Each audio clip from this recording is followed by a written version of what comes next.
What is up, guys? Welcome back to the Redline Podcast. Today we're here with Photo Grammer. Yeah, Yes? yeah. Yeah. You got it. Oh, heck yeah. So before we start, tell us, who are you? What do you do? I am photogrammer. Oh!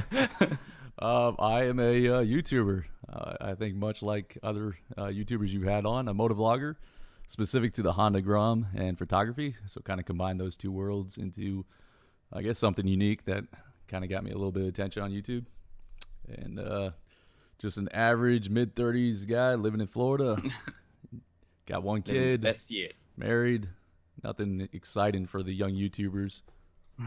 The youngsters. Yeah, the Fortniters. They wouldn't understand. All right, so a reoccurring segment we have is 5 rapid questions to get the blood pumping. I'm ready. Hit it. I hope you are. All right, no more writing or no more photography. Oh shit. Dang. I know this is rapid, but that's wow. That was a good one. It's the best one, so don't get your hopes up.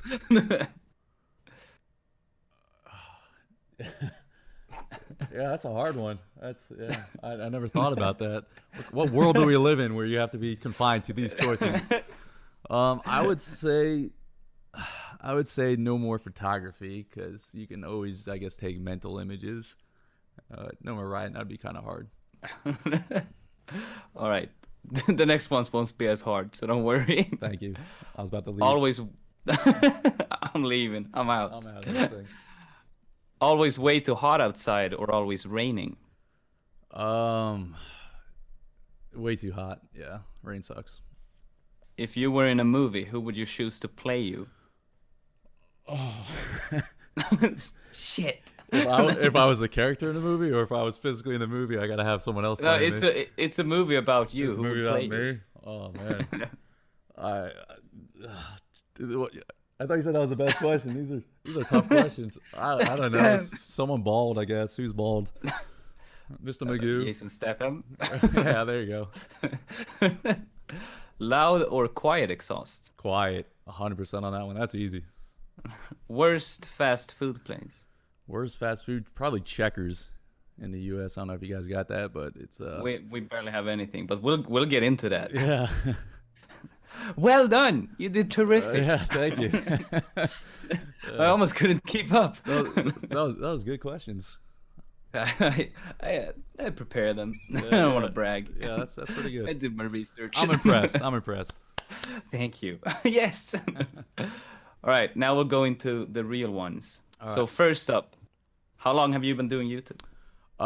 2016 is when I made this channel, but I had a gaming channel once upon a time, but didn't really.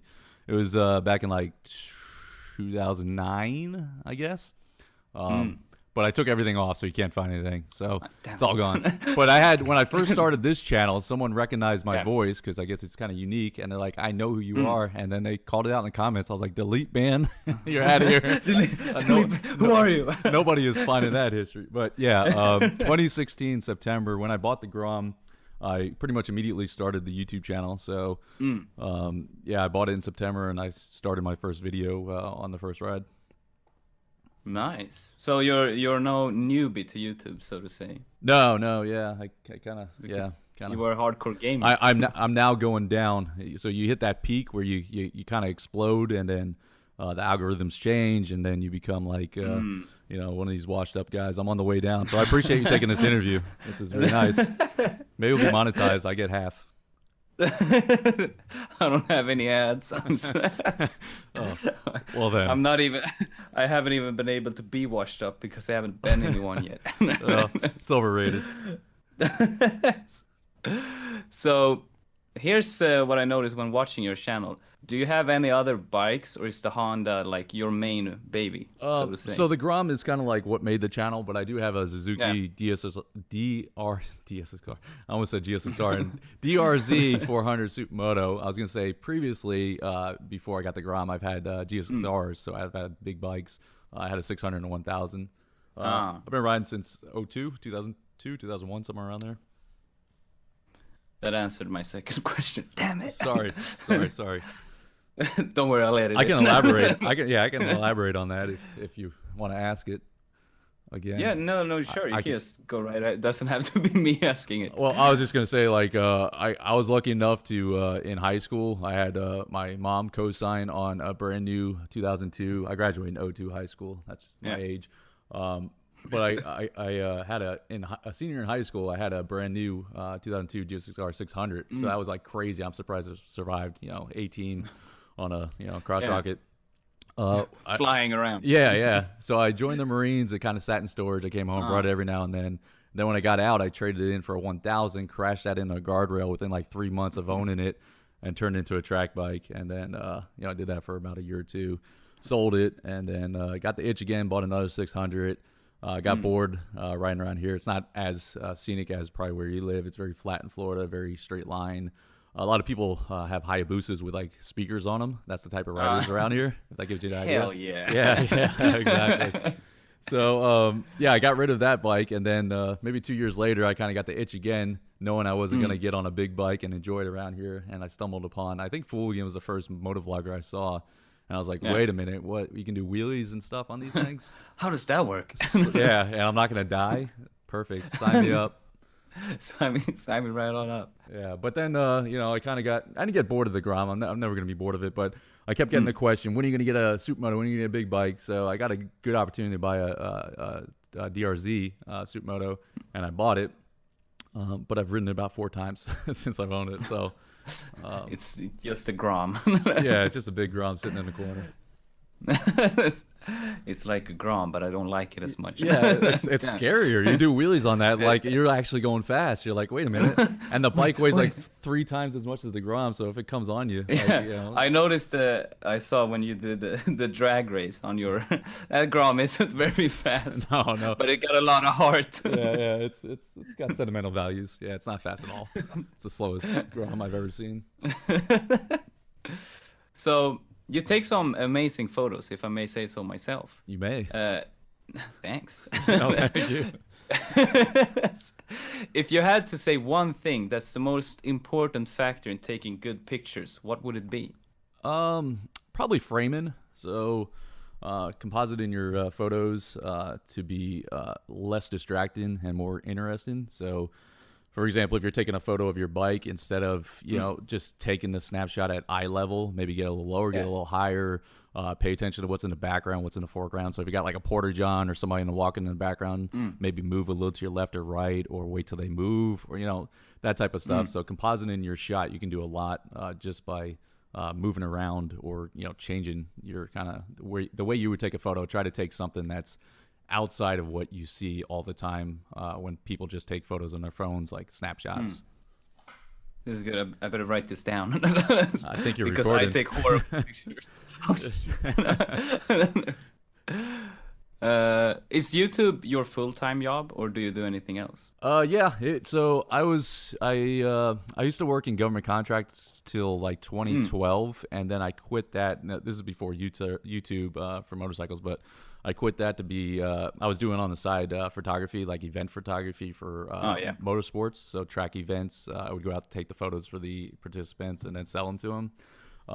That business kind of grew while I was doing my full-time job. Quit in 2012, and then from 2012 to about 2016, I was doing that like crazy full-time, like 40 events per year, traveling all over the southeast U.S. And then I just got burnt out, so I started transitioning more to commercial photography, so like headshots, trade shows, that type of stuff. So boring stuff.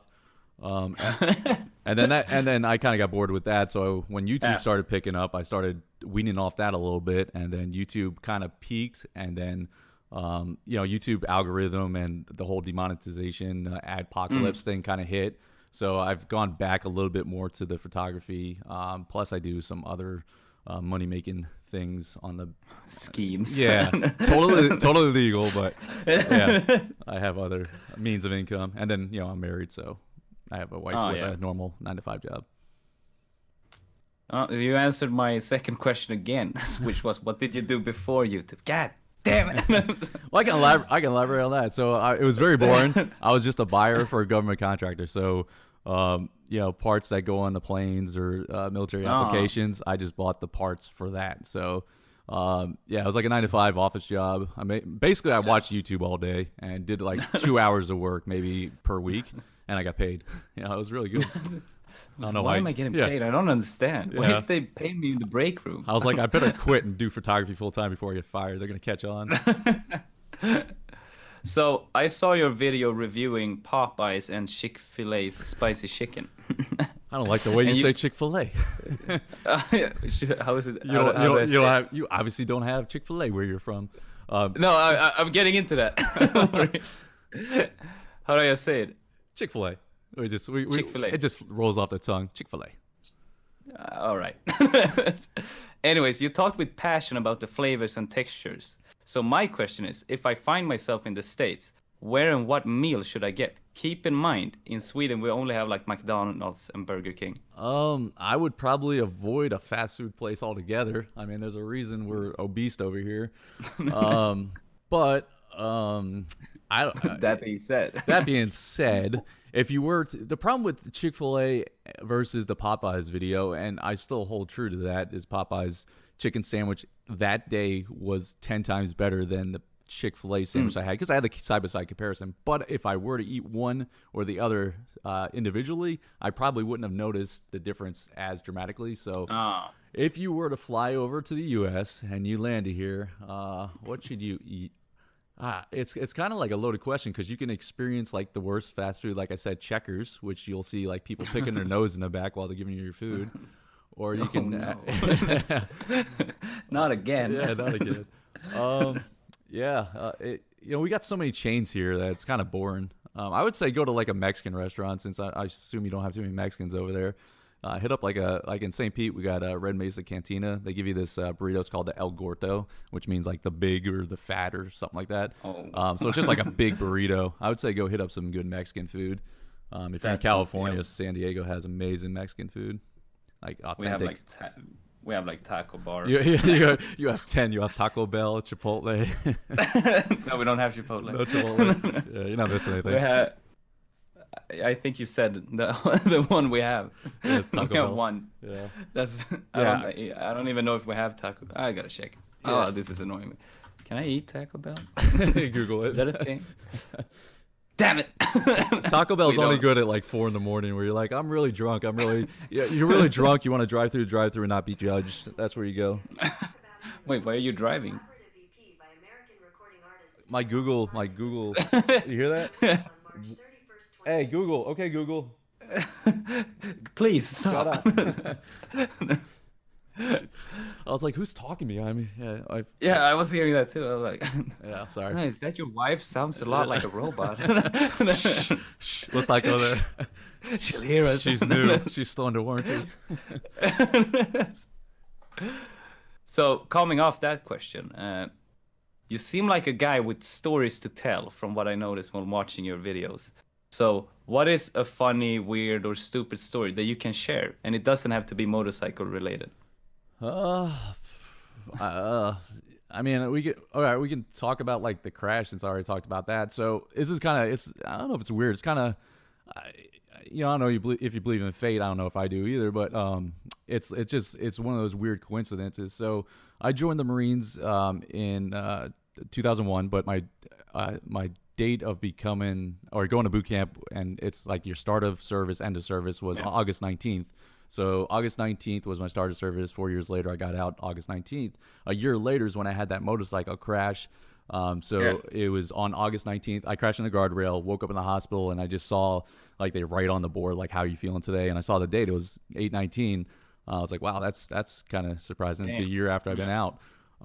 After I had a concussion, some stitches, but maybe like 2 weeks after the motorcycle accident, I got recalled by the Marines. So once you get out of the Marine active duty, you have 4 years of inactive duty, which is usually never called upon. Last time they did it, I think, was Vietnam.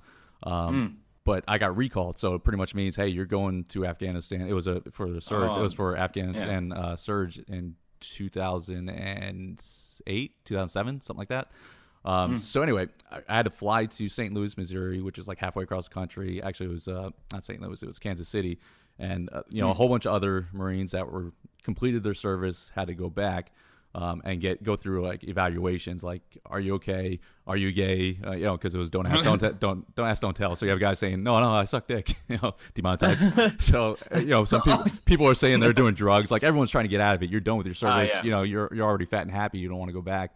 Yeah. So I had a big document saying I just got in a motorcycle accident. So it was like 2 weeks before that. So when you go there, you go through, you know, they do all the tests, make sure you're not messed up, you didn't have any accidents or stuff like that, or you're not addicted to drugs.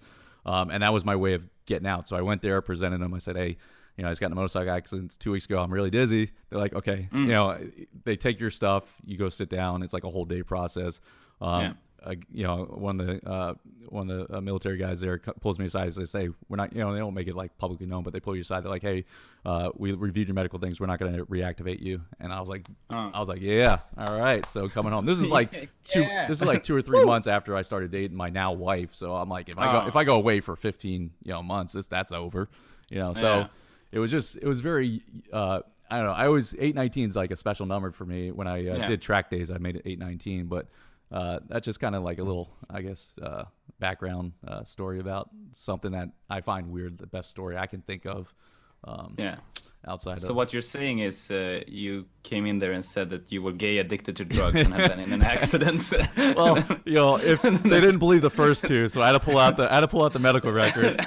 I was like, listen here, I'll do a line and take you in the bathroom right now if I don't have to go for a 15-month employment. Yeah, exactly. That's a good story. I did like that story. I enjoyed it. But now you know I have my passwords. Yes. There we go. I'm in your YouTube right now. Yeah. Just gonna switch name. There enough. Here we go. So, what are some tips that you can give new or smaller motovloggers? Decide right away if what you're going to be doing is going to be considered dangerous activities, because that dictates, or if you curse a lot like I do,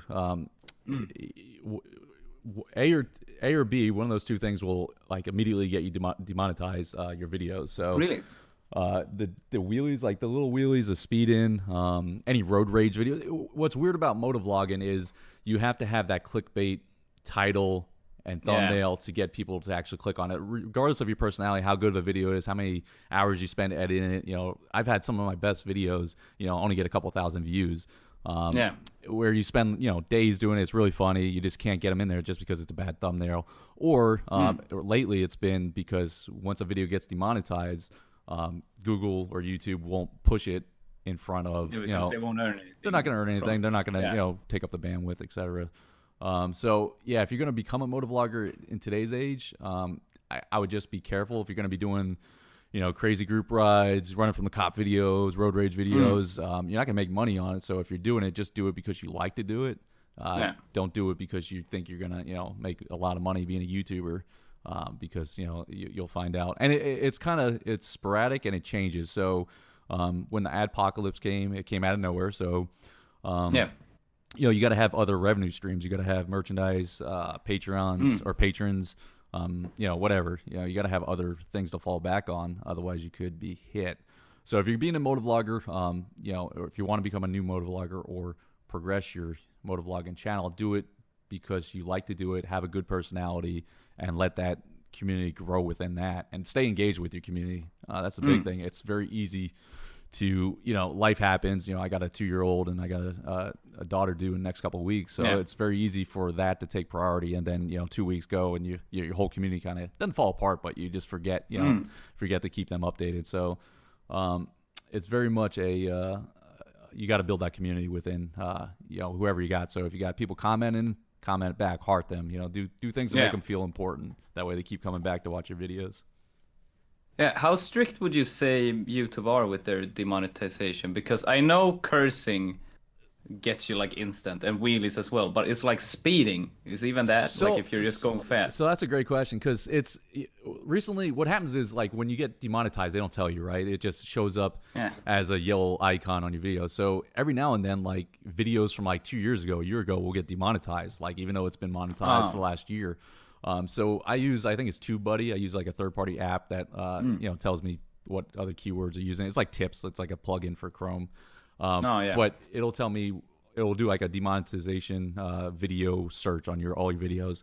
And recently, I found I had like 40 or 50 of them demonetized, which weren't like 2 weeks ago.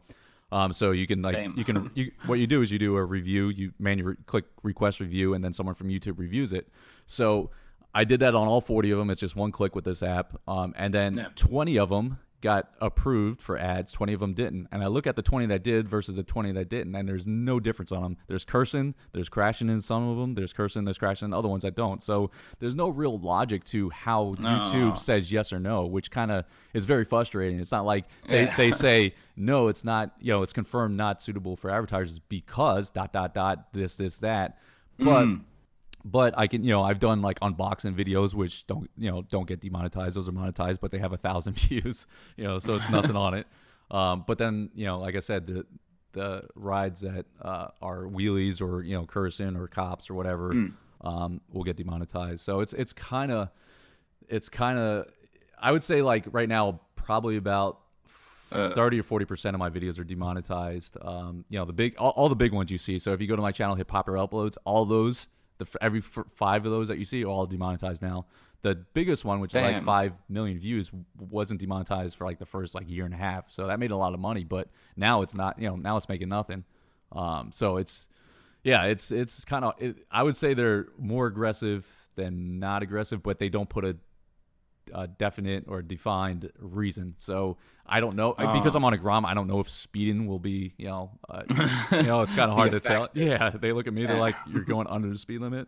But then again, like wheelies on a Grom, I would say are less dangerous than going 60 miles an hour on a motorcycle in the city. Yeah. So it's just who looks at it and reviews it. Whoever works at YouTube says, "Oh my God, this guy's doing a wheelie. How dare he?"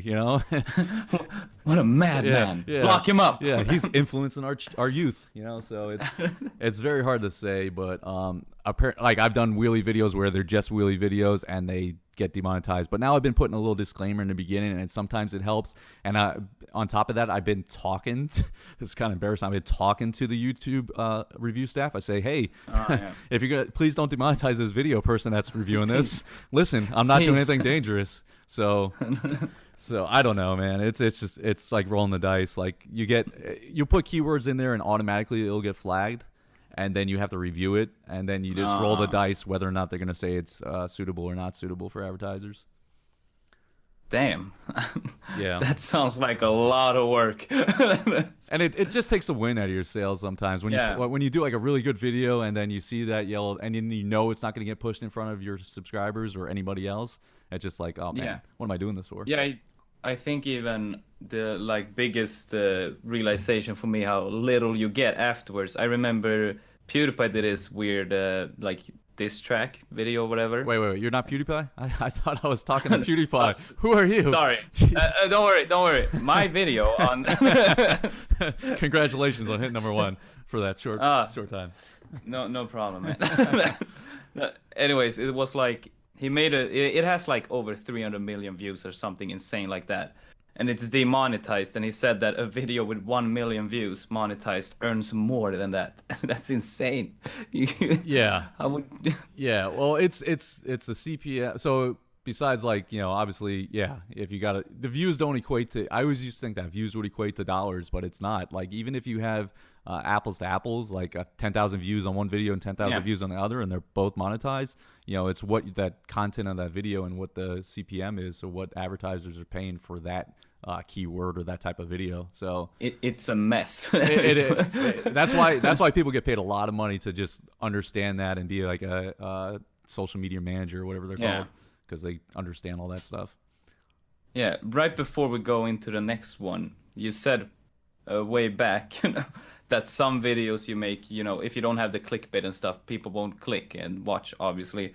And I got really surprised because you have one video where you ride around on Groms playing football. And even I got so intrigued just seeing that, but it did not have, as I thought that would be like one of your biggest ones because it's a brilliant idea. Sorry, I'm dying. It really shows that, you gotta have like so much luck with the algorithm and stuff, because that video is just perfect. Yeah. So I did. So I don't know, maybe about about a year ago now, YouTube had this like thing that showed up in your channel manager or your studio or whatever that said, "Do you want to talk to a one-on-one with a YouTube consultant that works at YouTube?" And I clicked yes, and then like I don't know, like 6 weeks later, I got a call from them, and they're like, "Okay, do you still want to do this?" Yes, and then we set up a monthly call, like a FaceTime call with someone that worked at YouTube, and he would like kind of help you grow your channel and teach you about analytics. And in one of the analytics, if you go there and you look at your videos and you dive into the analytics, not a lot of it is based on subscribers. It's based on the browse. It's called the browse when you look at analytics. The browse, whatever, that's the source of traffic. And the browse is just when you click home on YouTube and those little thumbnails pop up, not your subscription tab, not actually someone clicking your channel, not external. It's just you click recommend. Like if you watch like plane crashes one night at 3 a.m, next, you look on YouTube and then all you got is plane crashes for the next week. So that's your that's your browse home screen. So that's what YouTube pushes, and that's where the algorithm takes over. And that's if you look at your traffic sources for a lot of your popular videos, that's where a lot of it's going to be coming from. So if YouTube for whatever reason says no, we're not going to push this video, then it's might as well just be dead in the water. You'll get whatever your organic views you get from your subscribers. Maybe somebody searches for motorcycle soccer. I don't know who searches for that. Yeah. So, but that was a lot of fun. I mean, that was a fun video. I mean, it's just stupid fun, and it was harmless. It got monetized. It wasn't demonetized. It just for whatever reason, I guess people are not right now. Yeah, people don't. They're not like, oh, this guy's playing soccer on a motorcycle. Let me click that right next to Justin Bieber or something. I just don't win it. I don't know. I don't know how that works. Then you got the classics though. So you had the one with random hot models. Well, that one did good too. But classic. yeah. It's just. I'm not gonna lie, I watched it. Yeah, and I remember the first time I did that, I was like, wife, this YouTube thing's new. Well, it's taken off. It's not what it looked like. But I had to have that. I said, listen, I'm gonna have to do some clickbait things, and I apologize. And then a couple of them, like there was just like one girl like taking a video of us going through like downtown Ybor, which is like a tight city nightlife type place, and I was like, I'm gonna put her in the thumbnail because she's right in my face, put little hearts on there, and it did well, so it's stupid that you have to go that extreme, but you do it with YouTube, and that's kind of the culture. Then you just gotta make sure that you have good content if you can keep the people on after that, but you gotta somehow get them there. Yeah, and it takes a lot to understand that and kind of swallow your, I don't want to call it pride, but just kind of, I don't know, you feel cheap when you do it. You feel like you're stealing people to get, you're clickbaiting them. So it just, I don't know, it doesn't feel humble. It doesn't feel honest where you have to make this thumbnail that just gets them in, even though they'll stay. Your audience retention is pretty good, but you still got to get them in with a little clickbait title. Yeah, it's just. I think one of my biggest videos is just straight up clickbait on the picture, and when you do it, you're like, shit. Yeah, it sucks. I think someone made it like what if movie titles were named like YouTube videos. It's like it would just be like the long drawn up like name title for what happens in the video. I'm trying to do the new Avengers. They're like, hot babes in space attacks man. Exactly. What? Yeah. What's the one? Is it The Incredibles? The one where like all the old like Arnold Schwarzenegger, Sylvester Stallone, they all come together. Bruce Willis. It's like old men like fighting like Oh yeah, which one is that? I don't know. I'm not into those movies much, but it would just be like the stupidest title ever if you had to do what YouTube requires you to do to get people to watch it. My 3 drunk uncles start fighting. People are, oh fuck yeah. Click. And then you gotta have in the beginning of the video something that's gonna happen like almost at the end. So boobs. Flashing lights. Yeah. Got him. If they won't watch, I'll give them a seizure so they can't click off. Honest retention comes up. So, keeping up with that, do you have any inside jokes or memes, as the youngster says, with your audience? The loopies thing is kind of like the little catchphrase I came up with because like wheelies, stoppies, I just kept crashing when I was trying to learn wheelies, so we call it looping out. So loopies kind of came to it. So when when I write anything, they're like, here come the loopies. So I mean, that's as close as inside. I mean, we got little inside jokes for us, like in the our riding community, like the people I ride with.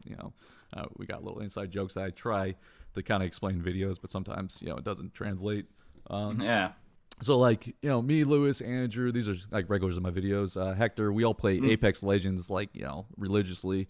So every night we're talking shit to each other playing Apex, and sometimes I'll translate into the rides where it just You doesn't make guns. I'm just trying to relate with my younger viewers. I play the games. Yeah, I play the games. I'm hip. I'm cool. I do games. Yeah. I'm a gamer. Whatever, on, guys. Okay, boomer. Shit. Yeah. So, one thing that I noticed, as soon as you search your name, the first recommendation, and I tried this on different computers because I wanted to make sure it's not just from what I've been searching. As soon as you write photogrammer, it's like stoppy crash immediately. Why is that recommended every time? Well, if you type, so that like TubeBuddy thing that I talked about, if you type in like photogrammer, like or maybe even do it in Google. If you just type in photogrammer and hit a space bar, it'll say photogrammer crash. Like that's like the top. Like, I gotta know now. When people type in my name, that's what I guess people are searching. It does, right? So that's where loopies came from. I crashed so much that it's like, yeah, let's go see the latest photogrammer crash. It's been a week, so he's gotta have crashed by now. That one hurt really bad. So that one's probably the Orlando one where like I'm like out of breath. Yeah, that one sucked. The subcage hit me in the ribs. I thought I had broken ribs. That was horrible. I don't know, just because people enjoy watching pain. I don't know why that's top video, but yeah. People seem to really like crashes, especially these days. Crashes have never had this many views as they do now. Well, what's funny about that is I was talking about like the YouTube consultant, the guy that works at YouTube. He goes and watches, looks, he's going through my analytics. He's like, well, look at this video. It did really well. It was like a crash video. I was like, oh, I got a great idea. I'll do a crash compilation. And I do it. I spend, like 2 weeks putting together all my crashes, pulling up all the old crashes from my hard drives, put it together, and it gets demonetized and confirmed. I'm like, what the? I'm like, YouTube told me to do this. They're like, well, the way he said it, he's like, this video did really good. Can you do more of like these type of videos? I'm like, I really don't want to. Can you crash? Yeah. I was like, I really don't want to crash that much, but it was just the way he said it. He's like, no, don't crash, but I was like, I don't know. That's what people like. They like crash, they like police, but you guys don't like it. He's like, yeah. So yeah, I noticed when checking through your videos, a lot of them have, as soon as you click, but you understand that this video, you gotta click this. Yeah, I understand. This is age restricted. I know. Yeah. The one on the bridge, that one got like, it's not even limited. It's like they took all monetization off that one. I guess it's no. Yeah, nothing. Not a penny goes out of that one. Yeah. Well, have you learned to do stoppies now? I try not to do stoppies now, so I gave up on stoppies. The problem with stoppies is when you hit that point where you go too far, your instinct is to grab more brakes. So to stop, you want to stop yourself from going over, which just makes you go over faster. At least with wheelies, you can let go, put your feet down, you fall on your butt. Stoppies, like it's a whole nother world when you go down. So I just stick to wheelies now, and I'll do it like a little one every now and then. Keeping it safe. Yeah, I liked in that video as well that you got cred like 3 minutes before. I did a stop without crashing. Yeah, that was literally like the stoplight right before that, and then I crashed. I was like, Jesus, foreshadowing. Yeah. I like how everyone as well, they're like, are you okay then? But yeah, but why did you try it again? Come on, guys. Yeah. I thought I had it. Yeah, that was Wally. So I went cross country with him. He was like, why are you doing that? Stop. Because the first ride we went on, first couple rides we went on, I looped out. And, he was with me for that one too. Don't worry, I'm getting the hang of it. Yeah. I don't want to go out to war, man. I gotta keep doing stoppies. Yeah, exactly. This is much safer. So here's another question that has nothing to do with motorcycles at all.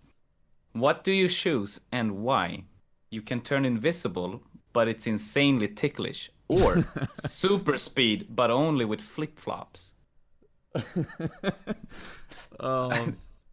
I wrote that in the middle of the night. Yeah, that's Shit, yeah, you're gonna trip a lot on flip flops going fast, but I mean, think about how fast you can get to places. I don't think I would want to be invisible. Maybe I'm paranoid, but I would have to fight everybody. As soon as someone talks shit behind my back, I'd be like, I know what you said. Lie to me. And then I'll trade into my fast flip flop running guy, and then I'm out. yeah. You just hear that little sound. I would be I'd be the fast flip flopper. I guess I live in Florida. I know how to walk in flip flops. I can do it. I've been training for a long time. Yeah. I knew this would come today. Been training my whole life. So here's one that I like asking: do you get recognized a lot when you're out and about? More than I'm comfortable with. So it's mostly around other grommers. So we go to rides, and even local rides, every now and then, especially when new people come, they'll ask take pictures. It's not that regular because everyone's pretty laid back. And I feel uncomfortable. I'm like, it's weird. To me it just feels like we're just riders. Especially in Groms. It's one thing if you go somewhere and there's a little kid and he wants to take your picture. That's weird, but that's a little bit. Kid. Yeah. Listen, bitch, you're getting me demonetized. Get out. I'll kick your ass. Yeah. You shouldn't even be listening to my channel. I'm adult. You're ruining everything. You clicked yes on that video. You're not age. Yeah. Anyway.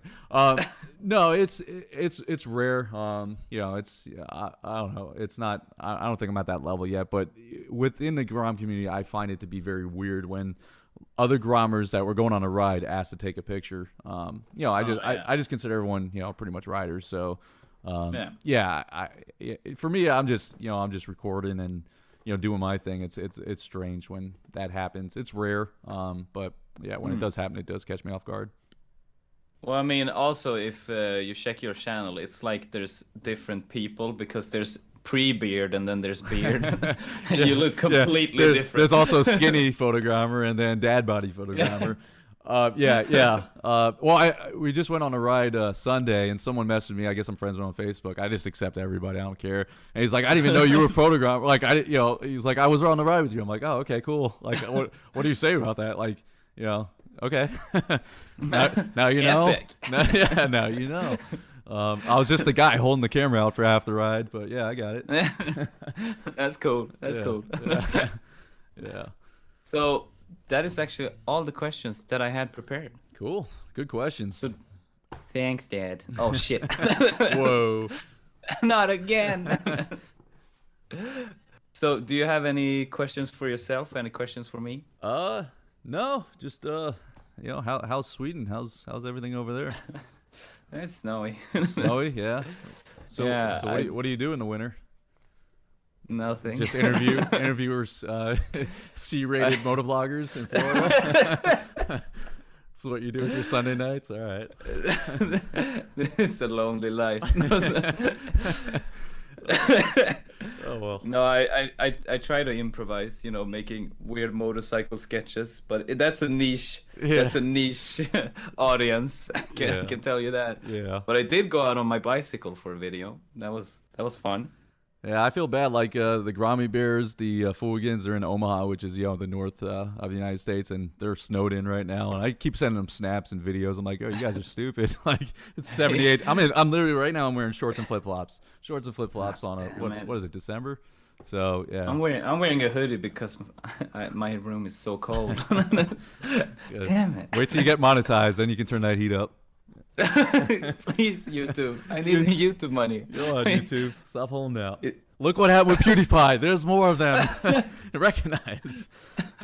I can become the next one. Yeah. Except I won't go against you. I promise. I'll always be loyal. I won't betray you. You'll do the corny YouTube rewinds. I'm looking forward to that. That's coming out. That should be soon.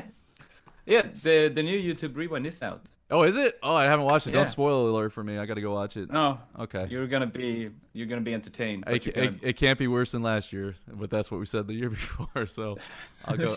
I'll dive in after this video. Yeah, I'm gonna be in all the YouTube rewinds after this. Don't worry about it. I'm gonna be just selling my soul. YouTube is awesome. That's all I'm gonna say. I'm rooting for you. If you need a recommendation, tell YouTube not. No, probably not call me. I don't think I'm on their A list Who is anymore. this guy? Come on, guys. Demonetized lifetime. Take away his videos. No.